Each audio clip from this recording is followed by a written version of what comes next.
Welcome back, everybody, to another episode of the Leadership Void Podcast. I'm Enrique, Vince, my co-host, and we have a guest all the way from the West. And we love traveling. Now, you all know we love traveling, so we're on our national tour, and I'm going to let Vince introduce.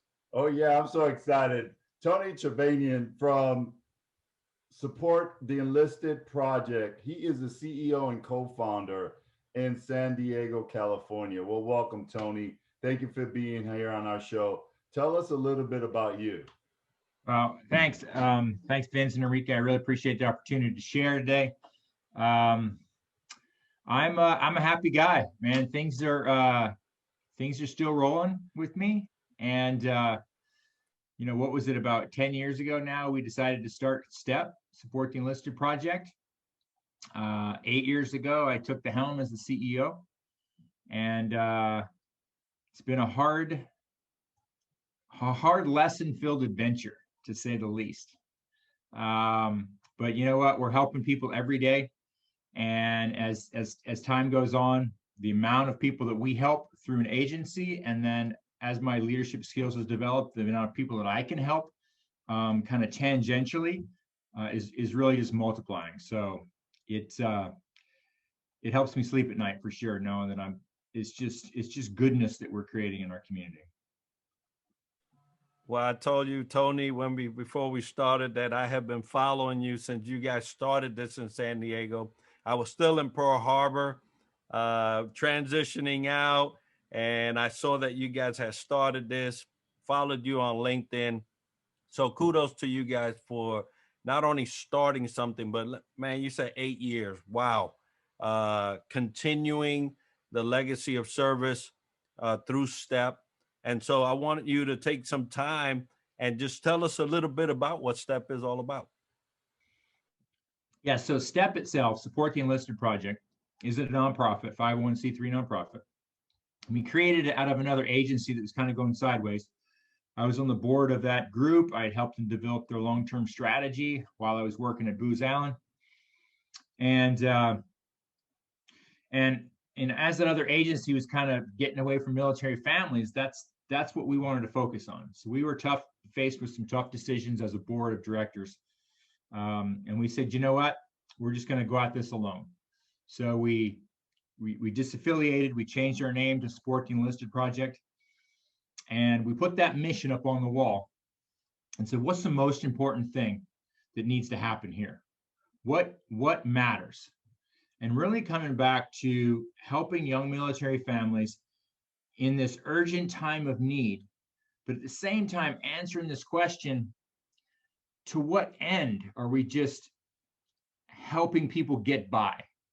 When is the right time to stop and say, we'll help you out of the bog this time, but I'll also help you never be back here again.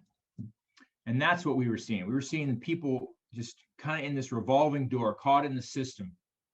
And then at the same time, we sat there and said, you know what? There's transitioning veterans. There's veterans that need this support too. And we were prohibited from helping them before. And I mean, obviously you have to kind of get some boundaries on this. So what we said was transitioning veterans and active duty, E6 and below, if you get into a financial crisis, I'll help you today, and I'll help you in a way that's going to benefit you for the rest of your life. And 8 years later, 10 years later, I forget anymore. It was 2012. So yeah, coming up on 10 years. 6,000 clients later, we have over a 90% success rate when measured a year post-intervention. So a year after they finish our program, they're even in a better place than when they graduated the program. We've got less than 3% of those families come back into the system because they need additional help. They get it the first time and they can move on. About half the families that come through, we can figure out how to use their future dollars to not only stop today's loss, so keep their house, keep their car, turn the electricity back on, get them fed, diapers. We can use their money for it. And the other half, we write the check. We'll pay the landlord. We'll get the car at a repo. We'll give them food. We'll give them diapers. we'll bridge them until their new budget that they created with our social workers kind of takes effect, and then they have their plan that they created that achieves their goals for their future, and they jump on that and they roll with it. And the vast majority of the families that go through this program never need to come back. That's amazing to hear that they don't come back, which is great. You offering more than just support, you offering them a lifeline. So thank you for creating and having this vision of STEP, supporting the Enlisted project is called. So tell us more about the programs what you're currently doing, and how are you guys holding up in this current pandemic and the issues we've had last year? Well, those are good questions. We, we started kind of on a wing and a prayer. We were flying this thing, and it's like, we need to figure out what we're doing. So we built that strategy, and what really that first strategy we had to answer was, are we needed? Is there a gap in service, a real gap in services, and will these families come to us? Will the local military leadership support us, supporting their young sailors and Marines and soldiers and airmen, coasties? And then can we fund this privately? Will the community support us to support these young service members? And after 3 years, we sat down and looked at the books and said, you know what? That's a yes, yes, and a yes. So now let's work on our foundation. So at that point, we shifted around and tried to create, yes, continue to serve, but now how do we create stability in our business, in our business model, in our financial house? And we did about 3 or 4 good solid years of that. And then, I lose track of time with pandemics and all, but 2 years ago, I kind of started thinking about the next step. And one of the things a kind of a nagging question came back to me. If I'm serving 13%, so we serve Southern California, 8 counties, which houses about 13% of our military. If I'm serving 13% of the military with a 90% success rate, getting comments back like, you saved my marriage, you saved my job, I am now empowered to just, be productive the rest of my life because of your assistance. If I can find a way to do this service somewhere else without inhibiting the goodness that we're creating in San Diego and Southern California, why shouldn't I? And we threw that around a lot because we were just, we're totally grassroots. And I got a scholarship to go back to Harvard Business School, summer of 2019.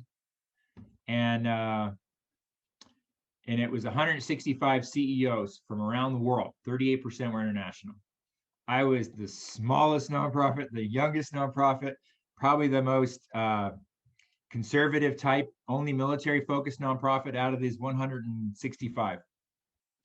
We broke into these groups of 8, and we had people running, giant social services agencies in Seattle, Florida. I had a $40 million NGO from Nigeria in my group.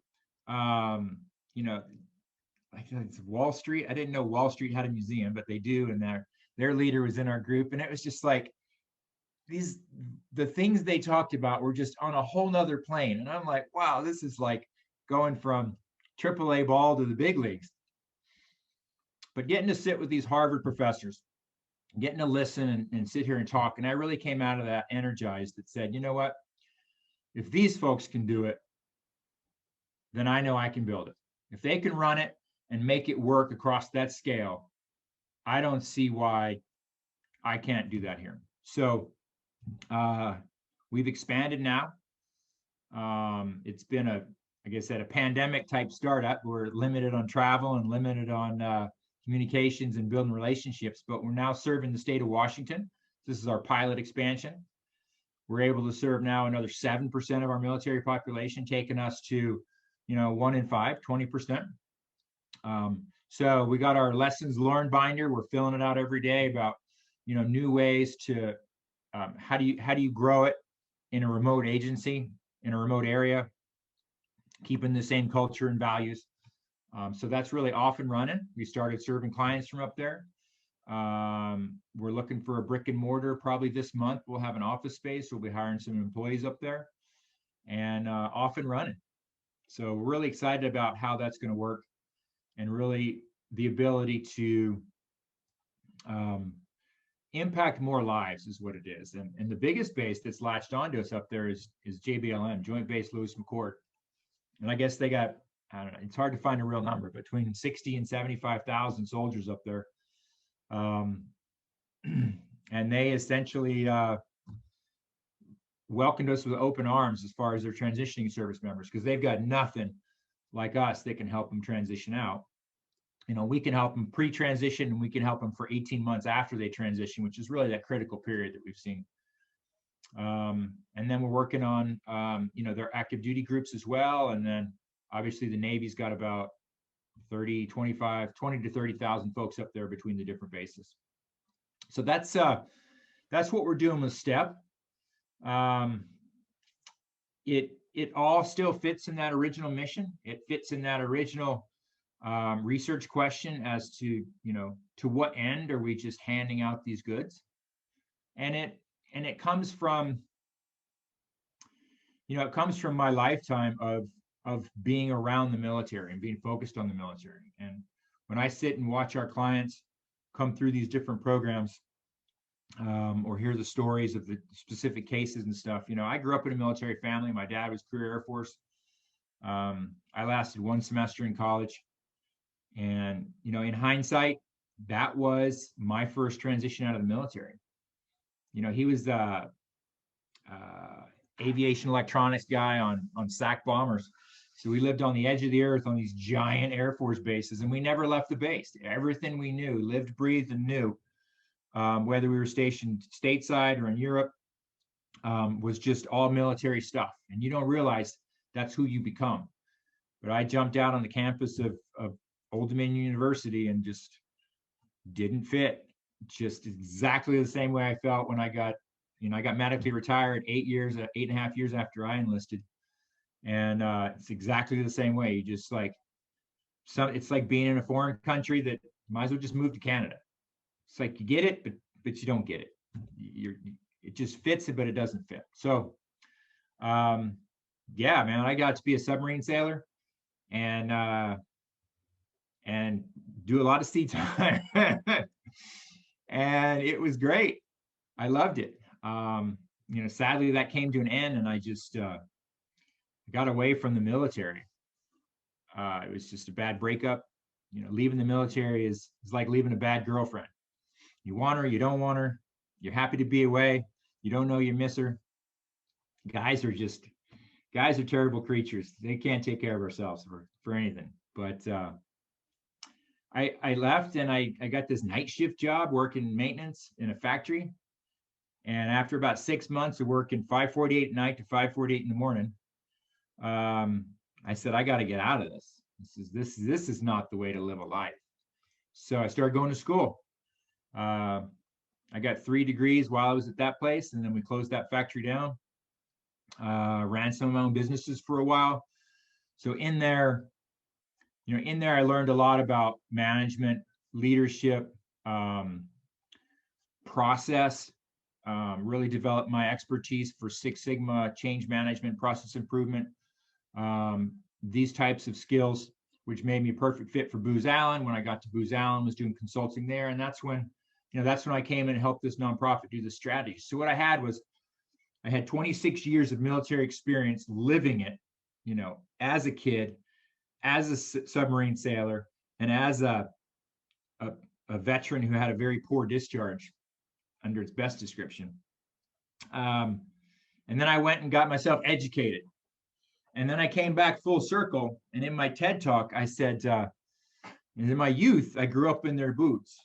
But in my adulthood, I learned to solve problems. And now it was time to put the two together. And that was really how we created this program, this behavioral intervention program circulating around finances, to help these folks, because I recognize them. One of the things that's my job is to, as the CEO is to establish the culture, right? Live the values. And, I got them on my wall. We got them in the thing, and, do the right thing, respect and honor patriotism, build relationships, respect others, deliver results with excellence. I make my team recite those. I make my team do elevator pitches. We all get engaged, but I want them to feel what I feel when a client walks in our door. And I go out with every new employee and every new, consistent volunteer. And I say, I don't care what kind of train wreck walks through that front door. I don't care what those kids are doing, what mom is doing, how that email went, what her tone was on the telephone, how many exclamation points she put in that message she sent you. You're going to treat every military mom that comes through that front door like they're my mom. Because my mom was 18 years old, coming out of a bad foster parent situation, married my dad, who was 20, who ran away when he was 17 and joined the Air Force to beat a low draft number. This is like, there was no recipe for success here, but they made it work. My dad drove a tow truck to work on the flight line, and he had vacuum cleaners in the tow truck. And when a tow call came in, he made it work. And when one of his buddies needed a vacuum cleaner, he picked up some coin there. Mom would work wherever she could to make it work. And that's the dream we lived. And it worked. We weren't deprived. We weren't terrible kids. We were treated and loved like every other kid in the world. It was just kind of a hard scrabble life. And that is what I know these military families go through. And that's why we're going to give them the benefit of the doubt, and we're going to treat them all like they're my mother. Those kids laying on the floor, ripping the arm off Batman and throwing the dolls, that's me and my sister laying there. And that's how you're going to treat them. And that really sticks. And I think that's helped build our reputation. As a nonprofit, the only thing I have is my reputation. Donors aren't going to give me money if they don't trust I'm going to use it wisely or what I said I was going to use it for.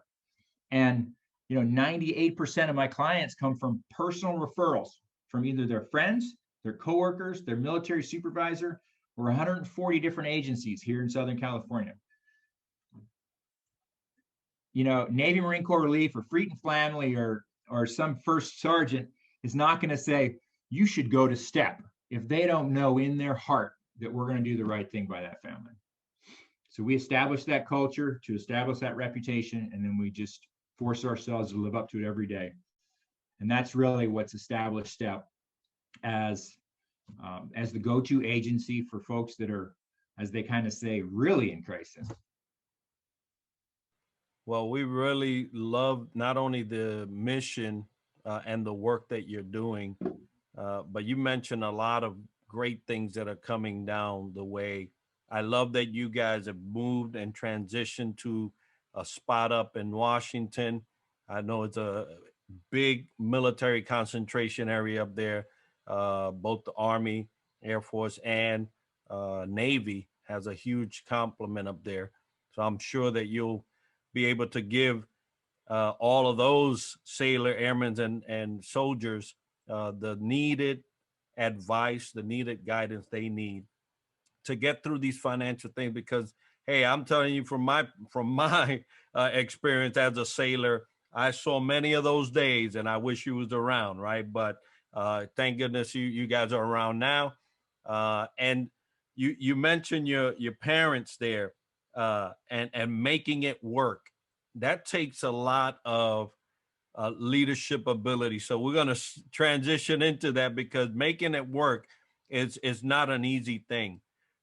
In terms of your development, you making it work for you. You mentioned the models and the things you was reading. So you're obviously trying to make that work as well. What professional development activities do you participate in to make sure that you're at the level of leadership that you desire? There's a long list of stuff that I need to get better at, for sure. And I think first off, everybody needs to recognize that. I came into this job thinking it was something else. I left Booz Allen. I quit my Booz Allen job to do this full time because I couldn't find anybody else to be the CEO. It was just too risky. No package, minimal compensation. And I said, if this is going to work, I'm going to have to do it. And I'm going to have to start it from the ground like I've started everything else in my life. And I said, I'll stay as long as it needs me. And I was thinking like 6 or 8 months. I wasn't thinking 8 years. But it's a lot harder to build a nonprofit.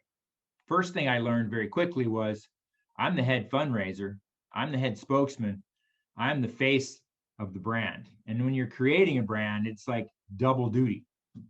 So I had a communications guy who was he was an LDO PAO. So he'd lived the enlisted life, combat camera photographer, and then got in PAO role. And he came in and I was on the job like a month. And he's like, Tony, you need to do this. And I said, a speech pitch contest? I said, I don't have time for that. He goes, no, you need to do this. I said, why do I need to do this? He said, you don't know your messaging, you don't know who you are, and you don't know how to speak. That's a 10-month program to get you to develop a pitch and then get you on, force you to do it, force you to develop your messaging, force you to get your style, and then you can practice. And every month you can practice. And then there was a whole series of quarterfinals, semifinals, and finals if you make it all the way. 3 minutes. My first draft was like 12 and a half minutes long. And because I'm a strategy guy, it's like you got to get the detail in there. And they said no, and they gave me this book on how to write a speech. And a 3-minute pitch is supposed to have like 2 minutes of personal stories, 30 seconds of the pitch, and you got 30 seconds to talk about what you're selling. So learning the skills required for each job, I think, is truly important. I put in a lot of time, hundreds of hours. I won the speech pitch contest for my division, and I won overall audience choice over the 6 divisions we had, which was amazing because I won $25,000, which kept us working. But the people along the way wanted to help, and I think that's another thing is you need to take that mentorship where you can. As I advanced through the quarterfinals and semifinals, this guy is working with, he's like, you need to come over to my house and get down in my studio. I said, what are you talking about? And we scripted, like left 2 steps, raise this hand, point this way. We had the entire thing scripted, and he kept changing it because it was about what I needed to present to the audience. Again, it's not what Tony wanted to do. It's what Tony needed to do in that role. So I had to learn how to deliver these. I had to write a speech. I had to learn how to deliver a speech. And I had to take every opportunity I could to give speeches and then try to improve every time. And I think that was my biggest shock. When I got the opportunity to do the TEDx talk, there's just no way I couldn't say no. And it was a lot of work, but again, it goes back to just kind of forwarding and advancing my abilities to communicate the program. Along those lines, I was talking to my brother last week, and he was a Navy guy as well, and he's up at Boeing now, and he's a senior manager up there, and he's talking about his next move, and he's mentoring folks and how he's helping them. And we really kind of got on this thing as an executive leader that you need to be somewhat of an actor. You need to be what the job needs, and you need to develop people. You need to understand leadership skills. These are kind of the givens, but it's like now you need to understand the finer points of how you use them. So when you're mentoring somebody, that you can mentor them in the right way. And a lot of that involves, coaching skills, which are different than mentoring skills, which is different than leadership skills. So kind of the finer points there, because ultimately my job is to facilitate the success of my people. The better I can do that, the better the agency is going to perform. The other thing I did was get into, you got nobody to talk to. I can't blame anything on anybody. I got nobody to ask questions of. And what I was able to do, I've been in probably 3 or 4 different CEO forums. Again, it's like getting outside your comfort zone and learning what you don't know you're missing. And if you sit in a room with 5 other CEOs in or out of your industry, and you listen to them talk, truly listen to them talk and talk about kind of how they're trying to create value in their unique ways. Even in those different sectors, there's stuff that's going to transfer across. And I should be able to pick that up and say, man, is that a blind spot of ours? Or can we use that as an opportunity? And everything kind of goes back to that SWOT analysis. Because through COVID, through that startup, through our decision to expand, not only is, the fate of 800 military families a year sitting on my shoulders, right, is not only the fate of my job and my paycheck, but I got 13 or 14 employees that are relying on me too. I got all these investors that invested in me over the years that are relying on me to be around. I got an endowment now. This is like, it's just getting big, and this is giant pile of responsibility that I can't let it fail. So everything has to be thought about: short-term advantages, long-term advantages. How do I get the best balance in there? How do I minimize my exposure? And how do I maximize kind of the positives that can come out of each of these decisions? And you do that by getting out of your box. So coaching, mentoring, figuring out what the job needs for you, and then spending time with other leaders and just getting kind of raw feedback you can't get anywhere else. No, definitely what I'm hearing is great advice. Also, what you're doing to sharpen your own saw, your own skills, and wanting your team to feel what you feel to give back to your customers is great. It seems like the Harvard experience was you went from a pond to an ocean, right? And and that's great because mentorship, opportunities to learn from others of different industries, but ultimately want the best results for the organization. And you at the helm leading that charge. So when you deal with challenges and facing challenges, let's talk a little bit about how you face challenges, and also share about what strategies you deal with in the change environment. How do you deal with change? What strategies you want to input there too as well? I think I need to react to challenges and it really comes back to the balance of short-term and long-term threats, or short-term, long-term opportunities. How can I position ourselves to best succeed over the long run? And I think a lot of that comes from out-of-the-box thinking. You're not, these are new problems, so you're not necessarily going to be able to solve them the way you solved old problems. These are new ones. So yes, you can learn from that. But and I think one of the ways to maybe explain that is in our counseling program. Our financial counselors are actually social workers that work with these military families. And one of these the modes of social work that we use is called strengths perspective. So these young soldier is trying to solve this financial problem, but they've never solved this financial problem before. And what the social worker is going to do is start talking about how they solved other problems and the skills and talents they use to solve those problems. And then how can you draw on those to help you do it? So we help them, create these problem solving skills. And I think as a leader, I need to do that, because if I'm always solving the same problem, first of all, it means I didn't solve it the first time, because it just keeps coming back. And then I need to get better at solving problems so that I can maximize my output on the side, and then I can just kind of leapfrog myself further along. And I think the biggest thing from there is going to be that out-of-the-box thinking that I said, and a lot of times that involves other people again, using your senior staff, using your junior staff. Through my process improvement days, I used a lot of skills about kind of environmental scans, employee feedback, and using these things to try to generate. It's like they might not know exactly how to put it all together, but you can pick up some pieces and you cobble together a couple different pieces with your knowledge of the big picture, and then giving you some sparks and ideas. A lot of times I'll be able to do that. And all my big decisions have been influenced heavily by external parties. Change. When I was at Booz Allen, I had the opportunity to do a change management certification program, and I didn't get it. I'm like, all right, I'll do this because I'll look good, get some brownie points. But I just didn't get it. Just didn't understand like what this whole change process thing was. And I'm a very visual guy.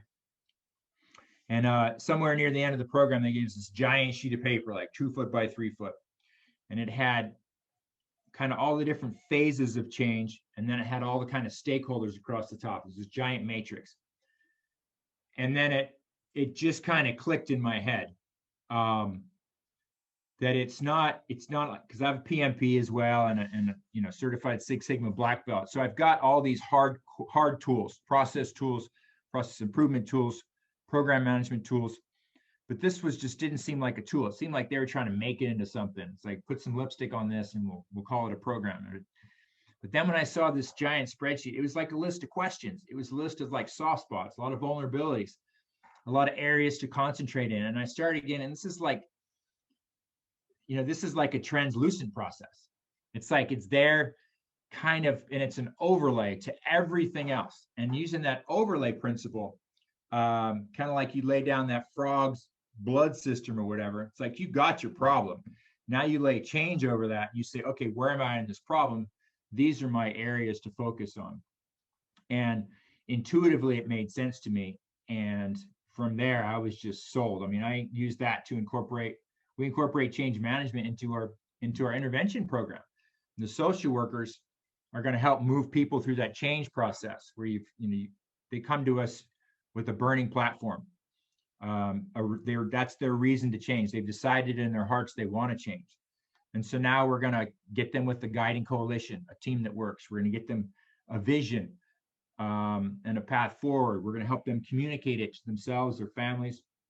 And then we're going to help get in small wins and then large wins, and then institutionalize it in this follow-up. And really, that's how all change has to happen. COVID was a great example of how to react quickly, how to, the one thing I knew with COVID was I had to be ahead of the wave. If I got tumbled in the wave on COVID, there might not be any coming up. I knew the landscape after, not that I've been through a pandemic, but I knew the landscape after the pandemic was going to look very different from the landscape before it. And since I depend on being a certain place to get my donors so that I can help, that I can fund these young military families, I knew it was imperative that I came out important. So we made a lot of business decisions. We worked hard to position ourselves properly and achieve kind of the awareness. It was the biggest thing was we needed to maintain awareness that we were still operating, how we were changing to the environment, and we wouldn't expect the military families to change. Their world is changing, so let us change because you're still just you, and we're going to wrap around you in a different way. And maintaining that continuity was received fantastically. We would get calls from Navy leadership. Once they knew that we were doing this, they knew we were essential. They knew we were still operating. They would say, great, I got 9 sailors that are stuck on the ship and there's no diapers and baby formula at the house. Can you help? And our staff would look at each other like, well, we got this form. I'm like, figure it out, make it happen. And we did. We would take orders electronically. We would stack it up out back. The chaplain would come by at night and pick up the stuff. I mean, it was like, we can make this work. And we created a very nimble force. And I think we were very successful at continuing to serve the military families. Our programs had to shift. We had to adjust what we're doing. And now, it's another challenge, another change. We're going to be shifting back. As COVID's kind of winding down, we're going to work on shifting back. And not only the military families have to understand that we're changing, our staff has to be part of this too, because now this is an organizational agency challenge as well. So I think getting outside your box, but get outside your own head as well, get some of that external input. And then you being ahead of the problems, you having the problem by the tail is a lot better than the problem having you by the tail. Well, that's a fact. And I wouldn't want to be on the opposite spectrum of that little scenario there. But thank you so much, Tony, for all that you guys are doing and your team. You're positioning not only your company for success here in the future, but you're putting a lot of servicemen and women in great positions for a great future. And I wanted to ask you, if someone wanted to get a hold of you, they're listening to this podcast, they're viewing this YouTube channel and they're getting wind of STEP for the first time, how would they do that? Yeah, well, our domain name and all of our handles are Team Step USA. So TEAMSTEP USA. So it's my email address is tony@teamstepusa.org. So it is .org, I guess. So teamstepusa.org. Well, we will have that information as part of the video, the show notes, and make sure that everybody is able to contact you. If anybody want to contact us at the Leadership Void, the leadershipvoid@gmail.com is our email address. You want a speaker, you want a guest, you want to talk a topic on leadership, you want me and Vince to discuss and go into detail, please send us any information to that email, and we'll be kindly addressing that as we get the opportunity. Yes, and I definitely want to tell Tony, thank you for being on our show.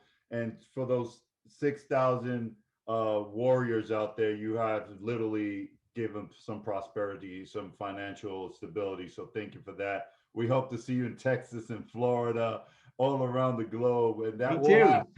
It will. Yeah. I'm putting it out in the universe. So there you go. definitely know it's going to happen because it's definitely needed all around as young sailors, airmen, coasties, Marines, and soldiers need it.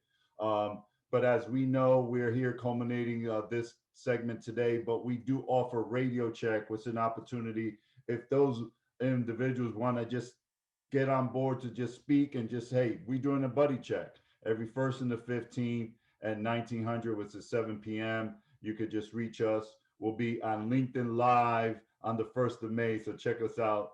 And also next week, we're traveling to the greater Philadelphia area to speak to a dynamic military spouse and the wonderful work she is doing. So stay tuned for that. But for today, Tony, thank you for being in our show, and we hope the best for STEP. Thanks. I appreciate the opportunity.